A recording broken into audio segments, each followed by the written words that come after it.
Hi this is Ishan Agrawal from Malerkotla. I hope you all are doing well. I hope ਤੁਸੀਂ ਸਾਰਿਆਂ ਨੇ first ਤੋਂ ਲੈ ਕੇ 4 ਪਾਰਟ ਤੱਕ ਦਾ ਮੈਨੇਜਮੈਂਟ ਟੈਕਨੀਕਸ ਦੀ ਵੀਡੀਓ ਜ਼ਰੂਰ ਦੇਖਿਆ ਹੋਣਗੀਆਂ। ਬਾਕੀ ਜੋ ਸਟੂਡੈਂਟਸ ਨੇ ਹਜੇ ਤੱਕ ਚੈਨਲ ਨੂੰ ਸਬਸਕ੍ਰਾਈਬ ਨਹੀਂ ਕੀਤਾ, ਮੇਰੀ ਉਹਨਾਂ ਤੋਂ ਰਿਕੁਐਸਟ ਹੈ ਕਿ ਉਹ ਚੈਨਲ ਨੂੰ ਸਬਸਕ੍ਰਾਈਬ ਕਰ ਲਓ ਐਂਡ ਬੈਲ ਆਈਕਨ ਨੂੰ ਪ੍ਰੈਸ ਕਰ ਲਓ ਤਾਂ ਕਿ ਤੁਹਾਨੂੰ ਆਉਣ ਵਾਲੇ videos the notification time to time ਮਿਲਦੀ ਰਹੇ। ਸੋ ਇਸ ਦੇ ਨਾਲ ਹੀ ਅੱਜ ਆਪਣਾ ਪਾਰਟ 5 ਸ਼ੁਰੂ ਕਰਦੇ ਹਾਂ ਮੈਨੇਜਮੈਂਟ ਟੈਕਨੀਕਸ ਦਾ। First question, organising can be defined as. इन्हों चो ऑर्गेनाइजिंग की डिफाइन करती है? ऑर्गेनाइजिंग बारे मैं थोड़ा पहले काफ़ी वीडियोस दस चुका है। सो यह आंसर थोड़ा पता होना चाहिए। फर्स्ट की है identifying and grouping various activities, बिल्कुल सही है। Establishing productive relations for the achievement of goals, ये भी बिल्कुल सही है। सो ਇਹਦਾ ऑप्शन की है सी, बोथ ए एंड बी। क्योंकि ਜਿਹੜਾ ऑर्गेनाइजिंग ਹੁੰਦਾ ਹੈ ਇਹ ਆइडेंटिफाई करता है एक्टिविटीज़ ਨੂੰ ਤੇ ਉਹਨਾਂ ਦੀ ग्रुपिंग करता है जो सेम एक्टिविटीज़ ਹੁੰਦੀਆਂ ਨੇ। ਬਾਕੀ ਇਹ ਰਿਲੇਸ਼ਨशिप ਕ੍ਰੀਏਟ ਕਰਦਾ ਹੈ ਜਿਹੜਾ ਆਪਣਾ ਹਿਊਮਨ ਰਿਸੋਰਸ ਹੁੰਦਾ ਤੇ ਮਟੀਰੀਅਲ ਰਿਸੋਰਸ ਦੇ ਵਿੱਚ, ਤਾਂ ਕਿ ਸਾਰੇ ਕੰਮ ਅੱਛੇ ਤਰੀਕੇ ਨਾਲ ਹੋ ਸਕਣ ਤੇ ਕੋਆਰਡੀਨੇਸ਼ਨ ਬਣਿਆ ਰਹੇ। Second question, which of the following is not a process of organising. ਇਹਨਾਂ ਚੋਂ ਆਰਗੇਨਾਈਜ਼ਿੰਗ ਦੇ ਪ੍ਰੋਸੈਸ ਦਾ ਪਾਰਟ ਕੀ ਨਹੀਂ ਹੈ? Division of work, assigning of duties, grouping jobs ਜਾਂ ਫਿਰ ਡਿਸੀਜਨ ਮੇਕਿੰਗ। ਜਿਵੇਂ ਕਿ ਤੁਹਾਨੂੰ ਦੱਸਿਆ ਸੀਗਾ ਕਿ ਡਿਸੀਜਨ ਮੇਕਿੰਗ ਆਪਾਂ ਕਰਦੇ ਹਾਂ ਸਿਰਫ ਪਲੈਨਿੰਗ ਦੇ ਅੰਦਰ। ਸੋ ਇਹਦਾ ਆਪਸ਼ਨ ਹੈ ਡੀ, ਕਿਉਂਕਿ ਇਹ ਪਲੈਨਿੰਗ ਦਾ ਪਾਰਟ ਹੈ ਜਿਹੜਾ ਡਿਸੀਜਨ ਮੇਕਿੰਗ ਹੈ। Third question, which of the following is the elements of directing. ਇਹਨਾਂ 'ਚੋਂ ਦੱਸੋ ਡਾਇਰੈਕਟਿੰਗ ਦੇ ਕੀ ਐਲੀਮੈਂਟਸ ਹੈ। ਹੁਣ ਮੈਂ ਤੁਹਾਨੂੰ ਦੱਸਿਆ ਸੀਗਾ ਕਿ ਜਿਹੜਾ ਡਾਇਰੈਕਟਿੰਗ ਹੁੰਦਾ ਹੈ ਉਹਦੇ 3 ਐਲੀਮੈਂਟ ਹੁੰਦੇ ਆ, ਸੁਪਰਵਿਜ਼ਨ, ਮੋਟੀਵੇਸ਼ਨ, ਲੀਡਰਸ਼ਿਪ। ਸੋ ਇਹਦਾ ਆਨਸਰ ਕੀ ਹੈ? ਆਲ ਆਫ ਦ ਅਬਵ। ਕਿਉਂਕਿ ਡਾਇਰੈਕਟਿੰਗ ਇੱਕ ਐਸਾ ਫੰਕਸ਼ਨ ਹੁੰਦਾ ਮੈਨੇਜਮੈਂਟ ਦਾ ਜਿਹਦੇ ਵਿੱਚ ਆਪਾਂ ਐਕਚੁਅਲ ਵਰਕ ਸ਼ੁਰੂ ਕਰਦੇ ਹਾਂ। ਐਕਚੁਅਲ ਵਰਕ ਆਪਾਂ ਕਿਵੇਂ ਸ਼ੁਰੂ ਕਰਦੇ ਹਾਂ? ਆਪਾਂ ਇੰਪਲੋਇਜ਼ ਨੂੰ ਸੁਪਰਵਾਈਜ਼ ਕਰਦੇ ਹਾਂ, ਉਹਨਾਂ ਨੂੰ ਮੋਟੀਵੇਟ ਕਰਦੇ ਹਾਂ ਤੇ ਉਹਨਾਂ ਨੂੰ ਆਪਾਂ ਲੀਡਰਸ਼ਿਪ ਦੇ ਥਰੂ ਇੱਕ ਰਸਤਾ ਦਿਖਾਉਂਦੇ ਹਾਂ ਕਿ ਤੁਸੀਂ ਕਿਵੇਂ ਕੰਮ ਕਰੋ ਤਾਂ ਕਿ ਆਪਣਾ ਜਿਹੜਾ ਫਾਈਨਲ ਗੋਲ ਹੈ ਅਚੀਵ ਹੋ ਸਕੇ। Fourth question, controlling functions finds out how far dash deviates from standard. हुण देखो आपां जदों कंट्रोलिंग दा फंक्शन करते हैं आपां स्टैंडर्ड्स नाल की चीज़ नूं कंपेयर करते हैं। मैं तुहानूं दस्सिया सीगा एक्चुअल परफॉर्मेंस नूं कंपेयर करते हैं, जिहड़ी आपां ने हजे तक परफॉर्मेंस कीती हुंदी है ते जो प्लैनिंग टाइप आपां स्टैंडर्ड परफॉर्मेंस फिक्स करते हैं वो दोनों नूं आपस च आपां कंपेयर करते हैं, जिहदे नाल आपां नूं डेविएशनस दे बारे पता लगदा है। सो इहदा आंसर की है? ए।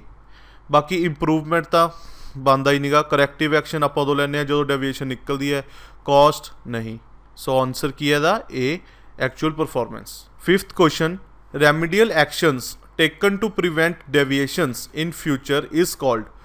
ਉਹ ਐਕਸ਼ਨਸ ਨੂੰ ਆਪਾਂ ਕੀ ਕਰਨੇ ਆ ਜਿਹੜਾ ਡੈਵੀਏਸ਼ਨ ਨੂੰ ਪ੍ਰੀਵੈਂਟ ਕਰਦੇ ਆ ਕਿ ਉਹ ਇਨ ਫਿਊਚਰ ਨਾ ਹੋਣ।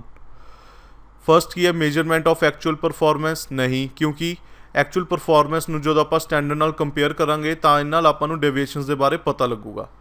ਸੈਕਿੰਡ ਦੇਖੋ, ਟੇਕਿੰਗ ਕਰੈਕਟਿਵ ਐਕਸ਼ਨਸ, ਬਿਲਕੁਲ ਸਹੀ। ਆਪਾਂ ਕਰੈਕਟਿਵ ਐਕਸ਼ਨ ਉਦੋਂ ਹੀ ਲੈਂਦੇ ਹਾਂ ਜਦੋਂ ਆਪਾਂ ਨੇ ਕਿਸੇ ਚੀਜ਼ ਨੂੰ ਠੀਕ ਕਰਨਾ ਹੁੰਦਾ ਹੈ ਜਾਂ ਫਿਰ ਆਪਾਂ ਕਿਸੇ ਚੀਜ਼ ਤੋਂ ਪ੍ਰੀਵੈਂਟ ਕਰਨਾ ਹੁੰਦਾ ਹੈ। ਸੋ ਇਹਦਾ ਆਨਸਰ ਕੀ ਹੈ? B, taking corrective actions. ਇਹਦਾ ਮਤਲਬ ਹੁੰਦਾ ਕਿ ਆਪਾਂ ਨੇ ਕੋਈ ਉਹ ਸਟੈਪਸ ਲੈਣੇ ਜੋ ਕੋਈ ਚੀਜ਼ ਨੂੰ ਹੋਣ ਤੋਂ ਰੋਕਣ, ਜਿਵੇਂ ਕਿ ਆਪਾਂ ਨੇ ਉਹਦੇ ਡੇਵੀਏਸ਼ਨਸ ਨੂੰ ਰੋਕਣਾ ਹੈ। ਥਰਡ ਕੀ ਹੈ? ਐਨਾਲਾਈਜ਼ਿੰਗ ਦਾ ਡੇਵੀਏਸ਼ਨਸ। ਸੋ ਜਦੋਂ ਡੇਵੀਏਸ਼ਨਸ ਆਪਣੇ ਅਰਾਈਜ਼ ਹੋ ਜਾਂਦੇ ਆ ਆਪਾਂ ਉਹਨਾਂ ਨੂੰ ਐਨਾਲਾਈਜ਼ ਕਰਦੇ ਹਾਂ ਕਿ ਕਿਉਂ ਅਰਾਈਜ਼ ਹੋਏ ਆ। ਸੋ ਉਹਦਾ ਮਤਲਬ ਹੁੰਦਾ ਐਨਾਲਾਈਜ਼ਿੰਗ ਦੀ ਡੇਵੀਏਸ਼ਨਸ। ਸੈਟਿੰਗ ਪਰਫਾਰਮੈਂਸ ਸਟੈਂਡਰਡਸ, ਇਹ ਸਟੈਂਡਰਡਸ ਆਪਾਂ ਇਸ ਲਈ ਸੈੱਟ ਕਰਦੇ ਹਾਂ ਤਾਂ ਕਿ ਆਪਾਂ ਡੇਵੀਏਸ਼ਨਸ ਨੂੰ ਫਾਈਂਡ ਕਰ ਸਕੀਏ। ਸੋ ਇਹਨਾਂ ਚੋਂ ਬੀ ਆਪਸ਼ਨ ਹੈ ਜਿਹੜਾ ਡੇਵੀਏਸ਼ਨ ਨੂੰ ਹੋਣ ਤੋਂ ਰੋਕਦੇ ਆ। Sixth question, which of the following is not a feature of business environment. ਇਹਨਾਂ ਚੋਂ ਦੱਸੋ ਬਿਜ਼ਨਸ ਇਨਵਾਇਰਮੈਂਟ ਦਾ ਕੀ ਫੀਚਰ ਨਹੀਂ ਹੈ। ਇੰਟਰ ਰਿਲੇਟਿਡ ਐਲੀਮੈਂਟਸ, ਇਹ ਤੁਹਾਨੂੰ ਦੱਸ ਚੁੱਕੇ ਹਾਂ, ਬਿਲਕੁਲ ਇਹਦਾ ਫੀਚਰ ਹੈ। ਡਾਇਨਾਮਿਕਸ ਹੁੰਦੇ ਆ, ਇਨਵਾਇਰਮੈਂਟ ਔਰ ਡਾਇਨਾਮਿਕ ਨੇਚਰ ਹੁੰਦਾ ਹੈ, ਇੱਕ ਤਰ੍ਹਾਂ ਦਾ ਨਹੀਂ ਹੁੰਦਾ ਹੈਗਾ, ਬਿਲਕੁਲ ਸਹੀ ਹੈ।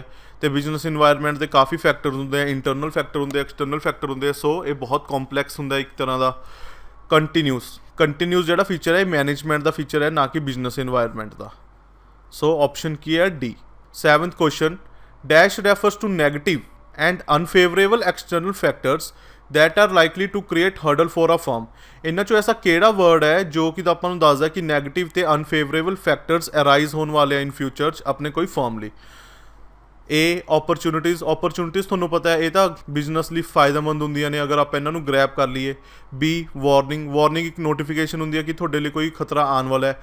ਥ੍ਰੈਟਸ ਉਹ ਚੀਜ਼ ਹੁੰਦੀ ਹੈ ਜੋ ਆਪਾਂ ਨੂੰ ਵਾਰਨਿੰਗ ਦੱਸਦੀ ਹੈ ਕਿ ਤੁਹਾਨੂੰ ਖਤਰਾ ਆਉਣ ਵਾਲਾ ਹੈ, ਉਹ ਖਤਰੇ ਨੂੰ ਆਪਾਂ ਕੀ ਕਹਿੰਦੇ ਹਾਂ? ਥ੍ਰੈਟਸ। ਸੋ ਇਹਦਾ ਆਪਸ਼ਨ ਕੀ ਹੈ? ਸੀ, ਥ੍ਰੈਟਸ। ਕਿਉਂਕਿ ਥ੍ਰੈਟਸ ਹੀ ਜਿਹੜੇ ਹੁੰਦੇ ਆ ਉਹ ਬਿਜ਼ਨਸ ਦੇ ਅਨਫੇਵਰੇਬਲ ਫੈਕਟਰਸ ਹੁੰਦੇ ਨੇ ਜੋ ਕਿ ਬਿਜ਼ਨਸ ਨੂੰ ਨੁਕਸਾਨ ਪਹੁੰਚਾਉਂਦੇ ਆ। 8th, which of the following are the dimensions of business environment. ਇਹਨਾਂ 'ਚੋਂ ਦੱਸੋ ਬਿਜ਼ਨਸ ਇਨਵਾਇਰਮੈਂਟ ਦੇ ਕੀ ਡਾਇਮੈਂਸ਼ਨਸ ਹੈ। ਤੁਹਾਨੂੰ ਮੈਂ ਦੱਸਿਆ ਸੀਗਾ ਬਿਜ਼ਨਸ ਇਨਵਾਇਰਮੈਂਟ 'ਚ ਸਾਰੀ ਕੁਝ ਇਨਕਲੂਡ ਕਰਦੇ ਆ। ਸੋ ਇਹਦਾ ਆਪਸ਼ਨ ਕੀ ਆਊਗਾ? ਦੇਖੋ, ਏ ਕੀ ਹੈ? Economic and social, B technological and economical, C legal and social. So ਇਹਦਾ ਆਪਸ਼ਨ ਕੀ ਹੈ? D, all of the above. ਕਿਉਂ? ਜਿਹੜੇ ਬਿਜ਼ਨਸ ਇਨਵਾਇਰਮੈਂਟ ਹੁੰਦੇ ਆ, ਜਿਹੜੇ ਦੇ ਐਕਸਟਰਨਲ ਫੈਕਟਰ ਹੁੰਦੇ ਆ, ਉਸ 'ਚ ਆਪਾਂ ਕੀ ਕਾਊਂਟ ਕਰਦੇ ਆ? ਇਕੋਨੋਮਿਕਲ ਫੈਕਟਰ ਹੁੰਦੇ ਨੇ ਸਾਰੇ, ਸੋਸ਼ਲ ਫੈਕਟਰ ਹੁੰਦੇ ਨੇ, ਟੈਕਨੋਲੋਜੀਕਲ ਫੈਕਟਰ ਹੁੰਦੇ ਨੇ ਅਤੇ ਲੀਗਲ ਹੁੰਦੇ ਆ। ਨਾਲ ਤੁਹਾਨੂੰ ਇਹਨਾਂ ਦੀ ਕੀ ਐਗਜ਼ਾਮਪਲ ਦੇ ਦਿੰਦੇ ਆ। ਇਲੀਗਲ ਜਿਵੇਂ ਕਿ ਕੋਈ ਗਵਰਨਮੈਂਟ ਦੀ ਪੋਲਿਸੀ ਹੋਈ ਬਿਜ਼ਨਸ ਦੇ ਰਿਲੇਟਿਡ ਜੋ ਕਿ ਉਹਨੂੰ ਪੋਜ਼ੀਟਿਵ ਜਾਂ ਨੈਗੇਟਿਵ ਇੰਪੈਕਟ ਦਿੰਦੀ ਹੈ। ਟੈਕਨੋਲੋਜੀਕਲ ਕੀ ਹੋ ਗਿਆ? ਇਨੋਵੇਸ਼ਨ ਹੋ ਗਈ, ਜਿਹੜੀ ਟਾਈਮ ਟੂ ਟਾਈਮ ਚੇਂਜ ਹੁੰਦੀ ਹੈ, ਇਹ ਵੀ ਬਿਜ਼ਨਸ ਦੇ ਉੱਪਰ ਇੰਪੈਕਟ ਕਰਦੀ ਹੈ। ਸੋਸ਼ਲ, ਸਪੋਜ਼ ਕਰੋ ਗਵਰਨਮੈਂਟ ਨੇ ਕੋਈ ਪੋਲਿਸੀ ਬਣਾਈ ਹੈ ਕਿ ਪੋਲਿਊਸ਼ਨ ਨਹੀਂ ਕਰਨਾ, ਠੀਕ ਹੈ, ਆਪਾਂ ਨੇ ਆਪਣੀ ਸੁਸਾਇਟੀ ਦਾ ਧਿਆਨ ਰੱਖਣਾ ਹੈ, ਇਹ ਹੋ ਗਏ ਸੋਸ਼ਲ ਐਕਸਪੈਕਟਸ ਹੋ ਗਏ। ਬਾਕੀ ਇਕੋਨੋਮਿਕਲ, ਜਿਵੇਂ ਕਈ ਵਾਰ ਰਿਸੈਸ਼ਨ ਆ ਜਾਂਦਾ, ਡਿਮਾਂਡ ਵੱਧਦੀ ਘੱਟਦੀ ਰਹਿੰਦੀ ਹੈ, ਇਹ ਕਿਸ 'ਚ ਆ ਜਾਂਦਾ? ਇਕਨੋਮਿਕਲ 'ਚ। ਸੋ ਇਹ ਵੀ ਆਪਣੇ ਦੇ ਬਿਜ਼ਨਸ ਦੇ ਉੱਪਰ ਇੰਪੈਕਟ ਪਾਉਂਦੇ ਆ। 9th, liberalization means. ਲਿਬਰਲਾਈਜੇਸ਼ਨ ਦਾ ਮਤਲਬ ਕੀ ਹੁੰਦਾ ਹੈ? ਪਹਿਲਾਂ ਦੇਖੋ ਕੀ ਹੈ, ਪੋਲਿਸੀ ਆਫ ਪਲੈਨਡ ਡਿਸਇਨਵੈਸਟਮੈਂਟ। ਇਹ ਆ ਜਾਂਦਾ ਹੈ ਕਿਹਦਾ ਪਾਰਟ ਹੁੰਦਾ ਹੈ? ਪ੍ਰਾਈਵੇਟਾਈਜੇਸ਼ਨ ਦਾ। ਪ੍ਰਾਈਵੇਟਾਈਜੇਸ਼ਨ ਇਸ 'ਚ ਕੀ ਹੁੰਦਾ? ਡਿਸਇਨਵੈਸਟਮੈਂਟ ਦਾ ਮਤਲਬ ਕੀ ਹੁੰਦਾ? ਜਿਹੜੀ ਗੌਰਮੈਂਟ ਹੈ ਉਹ ਆਪਣੀ ਜਿਹੜੀ ਪ੍ਰੋਪਰਟੀਜ਼ ਹੈ ਉਹ ਪ੍ਰਾਈਵੇਟ ਸੈਕਟਰ ਨੂੰ ਦੇ ਦਿੰਦੀ ਹੈ ਤਾਂ ਕਿ ਗੌਰਮੈਂਟ ਦੇ ਉੱਪਰ ਜਿਹੜਾ ਬਰਡਨ ਹੈ ਉਹ ਘੱਟ ਸਕੇ। ਬੀ ਦਾ ਮਤਲਬ ਕੀ ਹੈ? ਇੰਟੀਗ੍ਰੇਟਿੰਗ ਐਮੰਗ ਇਕੋਨਮੀਜ਼। ਜਿਹੜੀ ਇਕੋਨਮੀਜ਼ ਹੈ ਉਹਨਾਂ ਨੂੰ ਇੰਟੀਗ੍ਰੇਟ ਕਰ ਦੇਣਾ। ਇਕੋਨਮੀਜ਼ ਜਿਵੇਂ ਕਿ ਇੰਡੀਆ ਦੀ ਇਕੋਨਮੀ ਨੂੰ ਅਮਰੀਕਾ ਦੀ ਇਕੋਨਮੀ ਨਾਲ ਕਰਨਾ। ਸੋ ਇਹ ਕਿਹਦਾ ਪਾਰਟ ਹੁੰਦਾ? ਗਲੋਬਲਾਈਜੇਸ਼ਨ ਦਾ। C, end of licence and reduction of government control. ਇਹ ਕਿਹਦਾ ਪਾਰਟ ਹੁੰਦਾ? ਲਿਬਰਲਾਈਜੇਸ਼ਨ ਦਾ, ਕਿਉਂਕਿ ਲਿਬਰਲਾਈਜੇਸ਼ਨ ਦਾ ਮਤਲਬ ਹੁੰਦਾ ਲਿਬਰਲ ਕਰਨਾ, ਛੂਟ ਦੇਣੀ, ਕਿ ਜਿਹੜੇ ਲਾਇਸੈਂਸ ਹੈ ਬਿਜ਼ਨਸ ਦੇ ਉੱਪਰ ਖਤਮ ਕਰ ਦੇਣੇ ਅਗਰ ਐਕਸਪੈਂਡ ਕਰਨਾ ਜਾਂ ਫਿਰ ਕੋਈ ਨਿਊ ਬਿਜ਼ਨਸ ਖੋਲ੍ਹਣਾ ਹੈ, ਅਤੇ ਜਿਹੜਾ ਗੌਰਮੈਂਟ ਦਾ ਕੰਟਰੋਲ ਹੈ ਉਹਨੂੰ ਘਟਾ ਦੇਣਾ ਬਿਜ਼ਨਸ ਦੇ ਉੱਪਰ ਤੋਂ। ਸੋ ਇਹਦਾ ਆਪਸ਼ਨ ਕੀ ਹੈ? ਸੀ। 10th question, which of the following is not A limitation of controlling. ਇਹਨਾਂ 'ਚੋਂ ਦੱਸੋ ਕੰਟਰੋਲਿੰਗ ਦੀ ਲਿਮਿਟੇਸ਼ਨ ਕੀ ਨਹੀਂ ਹੈ? Little control on external factor, ਇਹ ਤਾਂ ਕਿਸੇ ਦੇ ਅੰਦਰ ਨਹੀਂ ਆਉਂਦਾ ਕਿਉਂਕਿ ਆਪਾਂ ਜਿਹੜੇ ਐਕਸਟਰਨਲ ਫੈਕਟਰ ਹੁੰਦੇ ਆ ਉਹਨਾਂ ਨੂੰ ਕੰਟਰੋਲ ਨਹੀਂ ਕਰ ਸਕਦੇ। Second, costly affair. ਬਿਲਕੁਲ ਇਹ ਕੋਸਟਲੀ ਅਫੇਅਰ ਹੁੰਦਾ ਕਿਉਂਕਿ ਅਗਰ ਡੈਵੀਏਸ਼ਨ ਫਾਈਂਡ ਆਊਟ ਹੋ ਜਾਂਦੀ ਹੈ ਤਾਂ ਉਹਨਾਂ ਨੂੰ ਠੀਕ ਕਰਨ ਲਈ ਆਪਾਂ ਨੂੰ ਜਿਹੜੇ ਸਟੈਪ ਲੈਣੇ ਪੈਂਦੇ ਉਹ ਕਾਫੀ ਕੋਸਟਲੀ ਹੁੰਦੇ ਆ, ਉਹਨਾਂ ਦੀ ਟੈਕਨੀਕਸ ਜਿਹੜੀ ਯੂਜ਼ ਕਰਦੇ ਆ ਕੋਸਟਲੀ ਹੁੰਦੀਆਂ ਕਾਫੀ। ਸੀ, ਇੰਸ਼ੋਰਿੰਗ ਆਰਡਰ ਐਂਡ ਡਿਸਿਪਲਿਨ। ਬਿਲਕੁਲ ਕੰਟਰੋਲਿੰਗ ਦਾ ਮਤਲਬ ਹੀ ਹੁੰਦਾ ਕੋਈ ਕਿਸੇ ਚੀਜ਼ ਨੂੰ ਕੰਟਰੋਲ ਕਰਕੇ ਰੱਖਣਾ, ਉਹਨੂੰ ਡਿਸਿਪਲਿਨ 'ਚ ਲੈਣਾ। ਸੋ ਕੰਟਰੋਲਿੰਗ ਦੇ ਅੰਦਰ ਆਪਾਂ ਸੁਪਰਵਾਈਜ਼ ਕਰਦੇ ਹਾਂ, ਲੀਡਰਸ਼ਿਪ ਯੂਜ਼ ਕਰਦੇ ਹਾਂ, ਜਿਹਦੇ ਨਾਲ ਹਰ ਇੱਕ ਚੀਜ਼ 'ਚ ਡਿਸਿਪਲਿਨ ਰਹਿੰਦਾ ਤਾਂ ਉਹ ਆਪਣੇ ਇੱਕ ਆਰਡਰ 'ਚ ਰਹਿੰਦੀ ਹੈ। ਡੀ ਕੀ ਹੈ? Difficulty in setting ਕੁਆਂਟੀਟਿਵ standards. ਬਿਲਕੁਲ ਇਹ ਵੀ ਇਹਦੀ ਲਿਮਿਟੇਸ਼ਨ ਹੈ ਕਿਉਂਕਿ ਜਿਹੜੇ ਅਗਰ ਕੁਆਲੀਟੇਟਿਵ ਸਟੈਂਡਰਡਸ ਹੁੰਦੇ ਆ ਉਹਨਾਂ ਨੂੰ ਸੈੱਟ ਕਰਨਾ ਬਹੁਤ ਈਜ਼ੀ ਹੁੰਦਾ ਹੈ ਕਿਉਂਕਿ ਕੁਆਲੀਟੇਟਿਵ 'ਚ ਆਪਾਂ ਨੇ ਕੋਈ ਵੈਲਿਊ ਨਹੀਂ ਦੱਸਣੀ ਹੁੰਦੀ, ਲੇਕਿਨ ਕੁਆਂਟੀਟਿਵ ਸਟੈਂਡਰਡ ਜਦੋਂ ਆਪਾਂ ਸੈੱਟ ਕਰਦੇ ਆ ਆਪਾਂ ਨੂੰ ਐਜ਼ਿਊਮ ਕਰਨਾ ਪੈਂਦਾ ਕਿ ਕਿੰਨੇ % ਕਰਨੇ ਆ। ਸੋ ਫਿਊਚਰ 'ਚ ਆਪਾਂ ਕੋਈ ਚੀਜ਼ ਨੂੰ ਸੈੱਟ ਕਰਨਾ ਇਨ ਟਰਮਸ ਆਫ ਵੈਲਿਊ ਉਹ ਬਹੁਤ ਡਿਫਿਕਲਟ ਹੁੰਦਾ। ਤੁਸੀਂ ਨਹੀਂ ਦੱਸ ਸਕਦੇ ਕਿ ਤੁਸੀਂ ਇਨ ਦੀ ਈਅਰ ਐਂਡ ਕਿੰਨੇ % ਗਰੋਥ ਕਰ ਸਕਦੇ ਹੋ, ਕਿੰਨੇ % ਨਹੀਂ, ਲੇਕਿਨ ਤੁਸੀਂ ਇਹ ਦਾਅਵਾ ਕਰ ਸਕਦੇ ਹੋ ਕਿ ਹਾਂ ਮੈਂ ਗਰੋਥ ਕਰ ਸਕਦਾ ਕਿ ਨਹੀਂ ਕਰ ਸਕਦਾ, ਉਹ ਕੁਆਲੀਟੇਟਿਵ ਹੋ ਜਾਂਦਾ। ਲੇਕਿਨ ਅਗਰ ਤੁਹਾਨੂੰ ਕਹੇ ਕਿ 50% ਗਰੋਥ ਕਰਨੀ ਹੈ, 60% ਕਰਨੀ ਹੈ ਤਾਂ ਉਹ ਕੁਆਂਟੀਟਿਵ ਸਟੈਂਡਰਡ ਆ ਜਾਂਦਾ। ਸੋ ਉਹ ਡਿਫਿਕਲਟ ਹੁੰਦਾ। ਇਹਦਾ ਆਪਸ਼ਨ ਕੀ ਹੈ? ਸੀ, ਇੰਸ਼ੋਰਿੰਗ ਆਰਡਰ ਐਂਡ ਡਿਸਿਪਲਿਨ, ਕਿਉਂਕਿ ਇਹ ਇਹਦਾ ਬੈਨੀਫਿਟ ਹੈ, ਲਿਮਿਟੇਸ਼ਨ ਨਹੀਂ। ਸੋ ਅੱਜ ਲਈ ਇੰਨਾ ਹੀ। ਆਈ ਹੋਪ ਤੁਹਾਨੂੰ ਮੇਰੀ ਅੱਜ ਦੀ ਵੀਡੀਓ ਪਸੰਦ ਆਈ ਹੋਊਗੀ। ਅਤੇ ਜੋ ਸਟੂਡੈਂਟਸ ਹਜੇ ਤੱਕ ਸਾਡੇ ਨਾਲ ਇੰਸਟਾਗ੍ਰਾਮ ਐਂਡ ਫੇਸਬੁੱਕ 'ਤੇ ਕਨੈਕਟ ਨਹੀਂ ਹੋਏ, ਮੇਰੀ ਉਹਨਾਂ ਤੋਂ ਰਿਕੁਐਸਟ ਹੈ ਕਿ ਤੁਸੀਂ ਇੰਸਟਾਗ੍ਰਾਮ ਨੂੰ ਫੋਲੋ ਕਰ ਲਓ ਐਂਡ ਫੇਸਬੁੱਕ ਦੇ ਪੇਜ ਨੂੰ ਲਾਈਕ ਕਰ ਲਓ ਤਾਂ ਕਿ ਤੁਸੀਂ ਵੀ ਡੇਲੀ ਦੇ ਜਿਹੜੇ ਕਰੰਟ ਅਫੇਅਰ ਉਹਨਾਂ ਨੂੰ ਰੀਡ ਕਰ ਸਕੋ ਐਂਡ ਕੁਇਜ਼ ਨੂੰ ਅਟੈਂਪਟ ਕਰ ਸਕੋ। Thank you so much.